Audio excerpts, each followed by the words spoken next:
कई स्टूडेंट्स ऐसे में स्ट्रेस में आ जाते हैं। आज हमारे साथ मनोचिकित्सक डॉक्टर अनीता गौतम मौजूद हैं, जिनसे हम जानेंगे कि स्ट्रेस क्या होता है, इससे कैसे बचा जा सकता है। इसी विषय पर करेंगे बात और इस पर चर्चा भी करेंगे। डॉक्टर अनीता हमारे साथ बनी हुई हैं। डॉक्टर अनीता गौतम, आपको बहुत स्वागत है इंडिया न्यूज राजस्थान पर। डॉक्टर अनीता, क्योंकि आप विषय समझ ही गई होंगी और इस वक्त बहुत ज्यादा महत्वपूर्ण ये विषय इसलिए भी है क्योंकि जब हम राजस्थान में यहाँ पर बात कर रहे हैं तो कोटा पर ध्यान सबसे पहले चला जाता है और ऐसे में एकदम हम कनेक्ट कर पाते हैं इस बात से कि मेंटल स्टेबिलिटी होना कितना ज्यादा जरूरी है और खासतौर पर पढ़ने लिखने वाले बच्चों के लिए। तो इसी से शुरुआत हम करते हैं कि आखिरकार जो स्ट्रेस बच्चे ले रहे हैं, जो टेंशन बच्चे ले रहे हैं, उस टेंशन की वजह हम क्या मान सकते हैं और टेंशन आखिरकार होता ही क्यों है? ठीक है, बिल्कुल आपने सही कहा कि जो अभी माहौल है, परीक्षा का माहौल है, हर जगह एक स्ट्रेस का है। बच्चों के अंदर स्ट्रेस है, बच्चों के साथ-साथ माँ-बाप में भी स्ट्रेस है।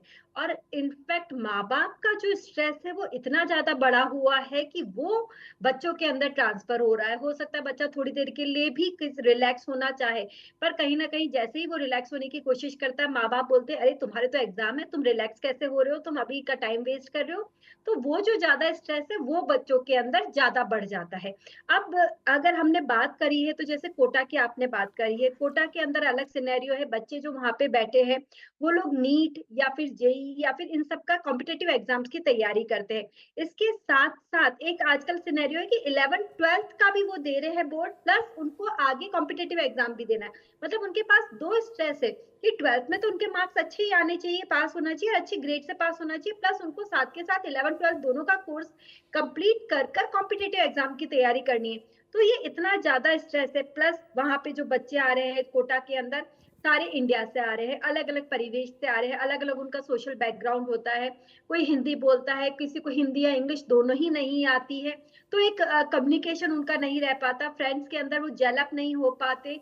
कई बार वो कुछ क्वेश्चन्स वो पूछ नहीं पाते, फिर पीछे पिछड़ जाते हैं। तो वो एक बहुत अलग-सा स्ट्रेस है, पीयर प्रेशर हो जाता है। बच्चे पूछते हैं, "अच्छा मैंने तो एक बार कोर्स कर लिया, तुमने कितनी बार किया?" "मैंने 1 बार रिवाइज़ कर लिया, 2 बार रिवाइज़ कर लिया।" तो लगता है कि अरे!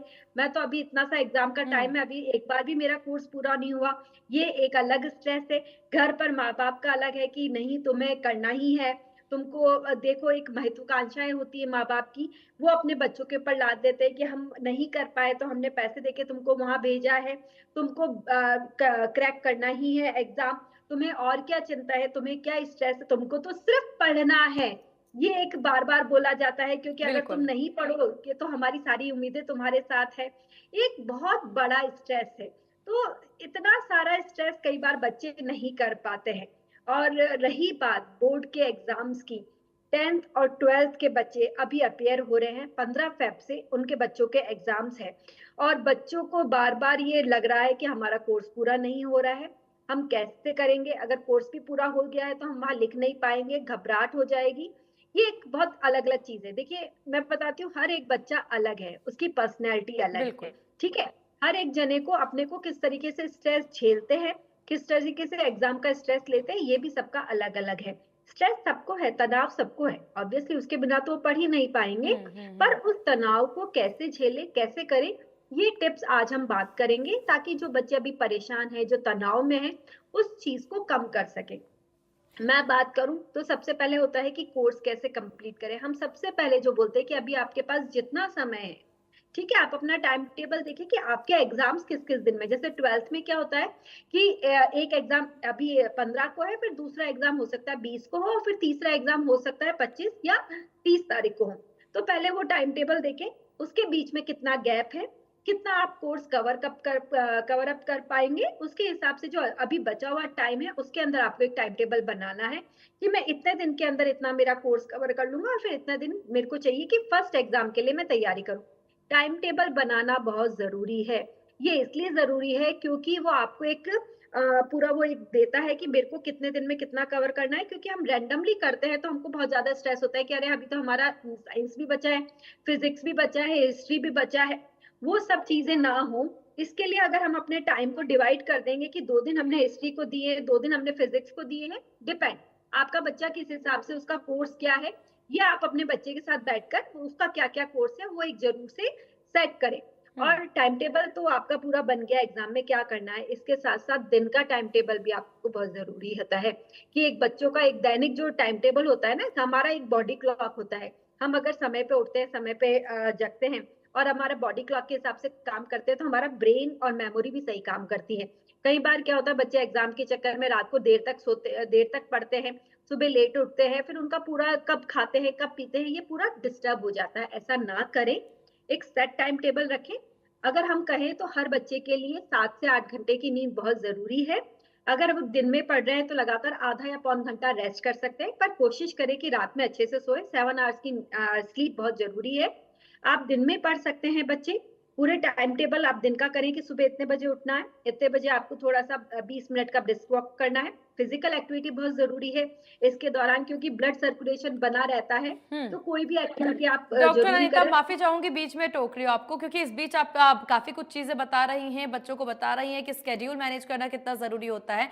इसी बीच एक सवाल होता है यहाँ पर कि आजकल पढ़ाई लिखाई के लिए जो पेरेंट्स होते हैं, कई सारे ऐसे बच्चे हैं जिनको ऐसा लगता है कि हम रात को ज्यादा पढ़ सकते हैं, रात को जितना जगेंगे शांति होती है, और पेरेंट्स भी इसको सपोर्ट करते हैं, जैसा कि बार बार आप कह रही हैं कि आप रात को पढ़ो। उसके लिए क्या करते हैं कि बच्चों को नींद ना आ जाए पढ़ने के बीच में, तो चाय उन्हें दे देते हैं, कॉफी उन्हें बहुत ज्यादा दे देते हैं। तो अब ऐसे में बच्चे वैसे ही स्ट्रेसफुल हैं, और ऐसे में कैफीन और निकोटीन अगर उनकी बॉडी में जाता है तो क्या इससे भी ज्यादा नुकसान पहुंच सकता है बच्चों को, और क्या पेरेंट्स को ऐसा करना चाहिए? बिल्कुल, ये बिल्कुल आप सही कह रहे हैं। होता क्या है कि मैंने जैसे बताया कि हमारा एक बॉडी क्लॉक होता है हम्म। और उस बॉडी के अंदर हमारा एक शेड्यूल होता है कि किस जगह किस टाइम पे हमारे हार्मोन निकलेंगे। इसलिए जब हम रात को 11 से 4 बजे तक आपको एक अच्छी नींद चाहिए, उससे पहले आप शेड्यूल करें कि आप अपना है ना दिन में पढ़ाई करें। अब होता क्या है, कैफ़ीन और ये जो चीज़ें होती है ना, कुछ लोग एनर्जी ड्रिंक ले लेते हैं, कुछ लोग बिल्कुल। रात-रात में जगकर चाय लेते हैं, उससे क्या होगा, जो हमारा स्लीप साइकिल होता है वो डिस्टर्ब होता है। हम्म। देखिए, आपके ब्रेन के अंदर न्यूरॉन्स है, न्यूरॉन्स सेल है, अगर वो कंटिन्यूअसली काम करेंगे तो थक जाएँगे तो कंटिन्यूअसली जो फायरिंग होती है ना, सिंपल मैं बताती हूँ, जैसे अगर कोई वो सर्किट है, अगर हम उसको कंटिन्यूअसली फायरिंग करेंगे तो हम्म। क्या होगा? एक शॉर्ट सर्किट हो जाता है। वैसे अगर हम न्यूरॉन्स को कंटिन्यूअसली वो देते रहेंगे सेंसेशन, तो वो भी काम करना बंद कर देगा। इसलिए रेस्ट बहुत ज़रूरी है, स्लीप बहुत ज़रूरी है और स्लीप साइकिल डिस्टर्ब ना हो, इसलिए रात के समय चाय, कॉफ़ी, एनर्जी ड्रिंक बिल्कुल ना लें। क्योंकि आपको अगर ऐसा लग रहा है नींद आ रही है और आपका अभी कुछ वर्क बचा है, तो एक चक्कर काट ले खड़े होकर, पानी पीजिए, चक्कर काटिए, फिर है ना, कई बार हमको लगता है कि हम बैठ के नहीं पढ़ पा रहे हैं, तो हम कहते हैं कि बच्चों को घूम-घूम के पढ़ें, ठीक है? जी कई जी बार जी। हम कहते हैं बच्चों को बोल-बोल के पढ़ें या हम्म। लिख-लिख के पढ़ें। होता क्या है, अगर हमारा एक सेंसेशन है, ठीक है? आँखों का देखने का, हम रीड कर रहे हैं, है ना? पर अगर साथ में हम लिखेंगे तो हमारे 2 सेंस काम कर रहे हैं, हमारे ब्रेन के 2 हिस्से काम करेंगे, हम उसको लिख भी रहे हैं, ठीक है? हम बोल रहे हैं तो तीसरा काम कर रहा है, तो उससे हमारी मेमोरी के अंदर जल्दी जाता है, रजिस्टर जल्दी होता है और वो लॉन्ग टर्म में कन्वर्ट हो जाता है। एक बहुत इंपॉर्टेंट बात मैं कह रही हूँ कि बच्चों को रिवीजन बहुत ज़रूरी है। कोई भी इतना इंटेलिजेंट नहीं है कि एक बार में याद करा हुआ एग्ज़ाम में लिख सके। इन हम भी नहीं लिख सकते, कोई नहीं लिख सकता, ठीक है? क्योंकि हम रिवाइज़ करते हैं तो जो हमने पढ़ा है, वो हमारे ब्रेन के अंदर कंसोलिडेट होता है, मेमोरी के अंदर लॉन्ग टर्म में जाता है। तो जब हम लिखते हैं, उसको हम अच्छे से लिख पाते हैं, नहीं तो हमको लगता है कि अरे ये हमने पढ़ा हुआ है पर इसका आंसर क्या है? बस ये याद आता रहता है पर हम उसका आंसर नहीं लिख सकते। हम्म। इसलिए अपने शेड्यूल के अंदर रिवीजन का टाइम ज़रूर रखें। जैसे आपके बिल्कुल। एग्ज़ाम्स के बीच में भी अगर 10 दिन का गैप है, आपने 7 दिन पढ़ा तो 3 दिन आप उसको रिवाइज़ करें, बिना रिवीजन के बिल्कुल ना रिवीजन जाएँ। रिवीजन इंपॉर्टेंट है डॉक्टर अनीता, क्योंकि हम बात बच्चों को लेकर के कर रहे हैं, एग्जाम को लेकर के कर रहे हैं, और आपने अपनी चर्चा की शुरुआत ही बोर्ड एग्जाम से की है कि किस प्रकार से अब अलग अलग क्लासेस में भी बोर्ड एग्जाम डाल दिए गए हैं। जहां पर पहले देखा जाता था बच्चों को कम टेंशन होती थी, 10th 12th की होती थी, तो अब हर क्लास में इतना ज्यादा टफ हो रहा है। अब ऐसे में क्योंकि बोर्ड एग्जाम है तो इन्हीं बच्चों को लेकर के बात करते हैं। एग्जामिनेशन फोबिया की बहुत ज्यादा खबरें सामने आती हैं, बच्चे जो है काफी ज्यादा डर जाते हैं एग्जाम की बात सुन करके। आखिरकार ये एग्जामिनेशन फोबिया है क्या, इससे कैसे पार पा सकते हैं? फोबिया किसी एक चीज से बहुत ज्यादा डर होना, और वो चीज जब आपको दिखती है या महसूस होती है तो आपको घबराहट हो जाती है, हाथ पैरों में पसीना आ जाता है। ये अलग अलग होता है। एग्जाम फोबिया भी वही है, जैसे ही एग्जाम पास में आता है इन बच्चों को घबराहट होने लग जाती है, पढ़ नहीं पाते हैं, कई अलग सोमेटिक सिम्टम्स हुँ, होते हैं जैसे पेट में दर्द होना या बार बार दस्त जाना, वॉमिट होना, जो समझ नहीं पाते, पर उनको लगता है उनकी तबीयत खराब है, पर उसको कर नहीं पाते क्लियर कि हमको क्या प्रॉब्लम है। अगर आपको ऐसा लग रहा है कि एग्जाम से आप घबरा रहे हैं, तो माँ-बाप सबसे पहले अपने बच्चों को समझाएँ। एग्जाम डरने की चीज़ नहीं है, बिल्कुल आसान चीज़ है। ये जो आपने पढ़ा हुआ है, बस उसका वो चीज़ है। जो हुँ, टाइम निकल गया, अब उसको वापस नहीं ला जा सकता। इसलिए जो अभी बचा हुआ टाइम है, उसके अंदर आपको कवर अप करना है। जितना भी टाइम है, क्या इम्पोर्टेंट है, वो सबको पता है, नेट पे भी मिलता है, टीचर्स भी बताते हैं इनफैक्ट कि क्या चीज़ ज़रूरी है, कि इतना-इतना आपको पढ़ना है, कैसे लिखना है। ये सब चीज़ें बच्चे के साथ डिस्कस करें, बहुत रिलैक्स मूड में करें। अगर बच्चा घबरा रहा है तो आप उसके पास बैठे, फ़ोन ना देखें। अगर आप बच्चा पढ़ रहा है, आप फ़ोन देखेंगे तो बताइए बच्चे को कैसे पढ़ा जाएगा? बिल्कुल, उसका भी बिल्कुल। डिस्ट्रैक्शन होगा। आप वहाँ पे बैठे आराम से अपने बच्चे के पास में, आप भी कोई बुक पढ़ सकते हैं। बच्चे को तसल्ली रहती है। ये एक एक कि सपोर्ट होता है, माहौल ऐसा मॉरल सपोर्ट डेवलप हो कि रहा है मेरा, बेसिकली हाँ, ये। मम्मा-पापा तो बैठे, ऐसे ऐसे रिलैक्स में करने की कोशिश करें। ऐसे में मैम, क्योंकि हम मेंटल हेल्थ को लेकर के बात कर रहे हैं, मेंटल हेल्थ या फिर मानसिक स्वास्थ्य क्यों ज़रूरी है? इसे समझना क्यों ज़रूरी है? या फिर इसे समझने के बाद इस पर काम करना क्यों ज़रूरी हो जाता है? देखिए, मेंटल हेल्थ तो बहुत ज़्यादा ज़रूरी है। अगर किसी का आईक्यू बहुत अच्छा है, ठीक है, हुँ, वो 100 या 110 है, पर अगर वो इमोशनली स्ट्रॉन्ग नहीं है, या ईक्यू ईक्यू या इमोशनल क्वोटिएंट उसका हुँ, स्ट्रॉन्ग नहीं है, तो आईक्यू होते हुए भी वो अपना ब्रेन नहीं यूज़ कर पाएगा, घबरा जाएगा, जो उसको आता है एग्ज़ाम के अंदर ब्लैकआउट हो जाएगा, फिर जो उसकी पढ़ाई है वो यूज़ नहीं आ पाएगी। मेंटल हेल्थ इसलिए ज़रूरी है क्योंकि अगर आप इमोशनली स्ट्रॉन्ग रहते हैं, मानसिक रूप से सशक्त रहते हैं, तो कोई भी स्ट्रेस हो वो उसको आप कवर अप कर पाते हैं। स्ट्रेस हमारे जीवन का हिस्सा है, उसके बिना हम नहीं रह सकते। हुँ, जैसे बच्चों का फ़ोन बहुत ज़रूरी होता है ना, फ़ोन के बिना नहीं रह सकते, हुँ, हुँ, हुँ। ऐसे ही स्ट्रेस के बिना नहीं रह सकते, पर स्ट्रेस को क कैसे जीते हैं, उसको कैसे कवर अप करते हैं, उसको किस तरीके से हैंडल करते हैं, ये बहुत ज़रूरी है। उसके लिए कुछ टिप्स है, टाइम मैनेजमेंट बहुत ज़रूरी है, टाइम को मैनेज करें ताकि स्ट्रेस ना हो। एक इम्पोर्टेंट चीज़ है, बच्चे जब पढ़ाई करें तो अपनी डेस्क टेबल, जो टेबल है, टेबल और कुर्सी पे बैठ के पढ़े। ये मैं बहुत स्पेशल बोल रही हूँ क्योंकि हुँ। बच्चे कई बार होते हैं रज़ाई में घुस के पढ़ते हैं, हाँ, हाँ, हाँ, हाँ, बेड पे बिल्कुल। लेट के पढ़ते हैं, किसी भी पोज़ीशन में पढ़ते हैं। एक बात बताइए, बेड पे लेटते ही आपके ब्रेन को सिग्नल नहीं मिलेगा कि सोने का टाइम है, सोने का सो जाओ? टाइम हो गया।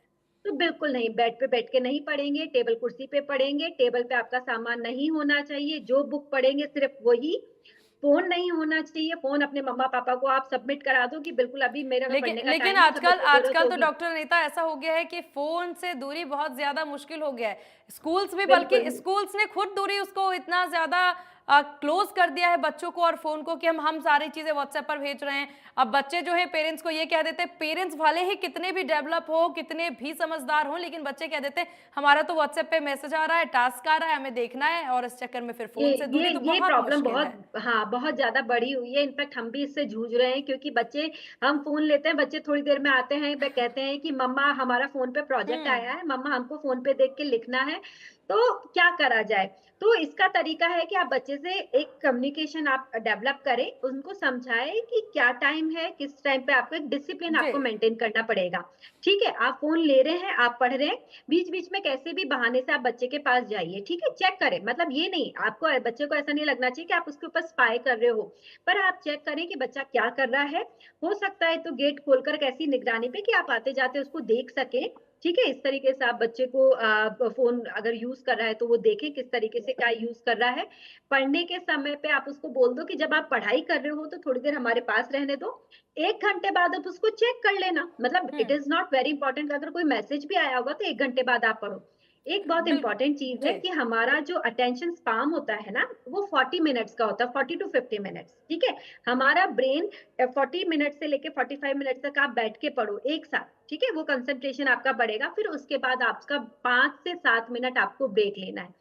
ब्रेक के हुँ। अंदर फ़ोन ना ये देखो तो बहुत अच्छी बात है। ये काफ़ी आप बेहतरीन चीज़ आपने बताई है डॉक्टर अनीता, क्योंकि ये समझना और इस टाइम पीरियड को समझना सब किसी के बस की बात नहीं होती है, और इसीलिए आज आप इंडिया न्यूज़ राजस्थान पे जो चीज़ें बता रही हैं, ये तमाम बच्चों को और तमाम दर्शकों के लिए काफ़ी फ़ायदेमंद होगा। इस बीच क्योंकि हम फ़ोन की बात कर रहे हैं, तो एक सवाल तो मेरा ये रहेगा कि यहाँ पर पेशेंस की प्रॉब्लम बहुत ज़्यादा हो गई है कि बच्चे इतने ज़्यादा इम्पेशेंस हो गए हैं कि इससे उनकी पढ़ाई पर बहुत नुकसान होता है, पहला सवाल। और दूसरा सवाल ये कि जो पेरेंट्स होते हैं वो काफ़ी ज़्यादा उम्मीदें लगा लेते हैं बच्चे पर, और जैसा कि आपने पहले भी कहा, वो अपनी उम्मीद बच्चों पर थोप देते हैं, फिर चाहे नेबर्स के बच्चे हों या रिश्तेदार के बच्चे, उनसे कंपेयर करना शुरू करते हैं और बच्चों के लिए बहुत बड़ा टारगेट हो जाता है वो।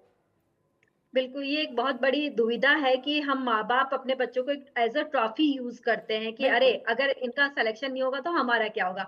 हम किसी को मुँह दिखाने लायक नहीं रहेंगे। या फिर हमने ऐसा नहीं किया तो हम सारी मेहनत मतलब हमारा सारा पैसा सब चीज़ हम इन बच्चों के लिए ही कर रहे हैं। ज़ाहिर-सी बात है हर माँ-बाप के लिए उनके बिल्कुल, बच्चे बिल्कुल। बहुत बहुत इम्पोर्टेंट है, बहुत ज़रूरी है, वो सब कुछ उन बच्चों के लिए करते हैं। पर आपका बच्चा क्या चाहता है, ये भी आपके लिए ज़रूरी है। उसकी क्या कैपेबिलिटी है, ये भी आपके लिए ज़रूरी है। हो सकता है आप डॉक्टर हो, पर आपका बच्चा वो नहीं बनना चाहता हो, बिल्कुल। ये भी आपको समझना पड़ेगा। तो बच्चे की क्या कैपेबिलिटी है, उसके क्या लाइक्स है, उसके हिसाब से आप उसको गाइड करें। मैं ये नहीं कह रही कि आप बच्चों को कुछ भी गाइड ना करें, गाइडेंस और उनको ज़बरदस्ती, ये 2 अलग-अलग चीज़ें, एक बिल्कुल। बारीक-सी लाइन है, उसको आपको समझना पड़ेगा। बच्चों को गाइडेंस बहुत ज़रूरी है, नहीं तो बच्चे भटक जाएँगे, पर सिर्फ़ गाइडेंस बच्चों को समझ के उनको क्या करना है, कैसे उनकी डिसलाइक्स है, लाइक्स है, क्या आगे वो बढ़ना चाहते हैं, ये ज़रूरी है। और दूसरा एक इम्पोर्टेंट चीज़, जब भी आप बच्चे से भविष्य के बारे में डिस्कस करें, तो ये चीज़ है कि आपका 10 में से 10 मार्क्स आएँगे, तो ये है। अगर 10 में से 9 मार्क्स आएँगे, तो आपके लिए ये रास्ता है। पर सपोज़ आपके 10 में से 6 मार्क्स आए, तो क्या रास्ता है, उसके बारे में भी डिस्कस करें। सारी चीज़ों के ठीक। बारे में, क्योंकि देखिए सिलेक्शन तो सिर्फ़ कुछ ही बच्चों का होता है। बाकी बच्चों के लिए क्या करना है, ये आप अपने बच्चे से खुलकर बिल्कुल, डिस्कस ये करें। पेरेंट्स को खुद डिसाइड करना होगा। डॉक्टर अनीता, क्योंकि वक़्त की थोड़ी-सी कमी है, एक फाइनल कमेंट लेना चाहूँगी मैं आपसे कि तमाम दर्शकों के लिए, तमाम जो बच्चे अभी आपको देख रहे हैं, उन्हें क्या आप कहना चाहेंगे एग्ज़ाम के लिए? बिल्कुल एग्ज़ाम टाइम है, पर ये कोई हौवा नहीं है, कोई डरने की चीज़ नहीं है। कॉन्फिडेंस बहुत ज़रूरी है, आत्मविश्वास बहुत ज़रूरी है। जो अब तक आपने पढ़ा है उसको रिवाइज़ करें। नई चीज़ अगर आप कुछ उठा रहे हैं तो छोटे-छोटे टॉपिक्स में पढ़ें। अगर हुँ। आपको ऐसा लग रहा है कि मैं एक चैप्टर पूरा नहीं कर पा रहा हूँ, तो एक टॉपिक को कवर करें, फिर उसको रिवाइज़ करें, फिर नेक्स्ट टॉपिक करें, डिवाइड करें अपने चैप्टर्स को, टाइम टेबल बनाएँ पूरे आत्मविश्वास से, और सुबह ठीक। उठकर सबसे पहले ये अपने आप को बोले मिरर में देख के कि नहीं, मैं ये एग्ज़ाम बहुत अच्छे से करूँगा, मुझे करना आता है, मैं आगे अच्छा मेरी सफल होऊँगा मैं। एक पॉज़िटिव थॉट सबकॉन्शियस को ज़रूर दें, ताकि आप अच्छा सोचेंगे, अच्छा होगा। चलिए, डॉक्टर अनीता गौतम, आपका बहुत शुक्रिया इंडिया न्यूज़ राजस्थान को अपना कीमती वक़्त देने के लिए और हमारे खास पेशकश हेलो डॉक्टर में शामिल होने के लिए। तो बात हो रही थी यहाँ पर कि परीक्षाओं पर किस तरीके से आप अपना पूरा जो दिनचर्या है उसे मैनेज कर सकते हैं, और घबराने की ज़रूरत नहीं है, बस विश्वास रखना है और उसी विश्वास के साथ आगे बढ़ना है। फिलहाल इस खास पेशकश में बस इतना ही। बने रहिए इंडिया न्यूज़ राजस्थान के साथ। नमस्कार।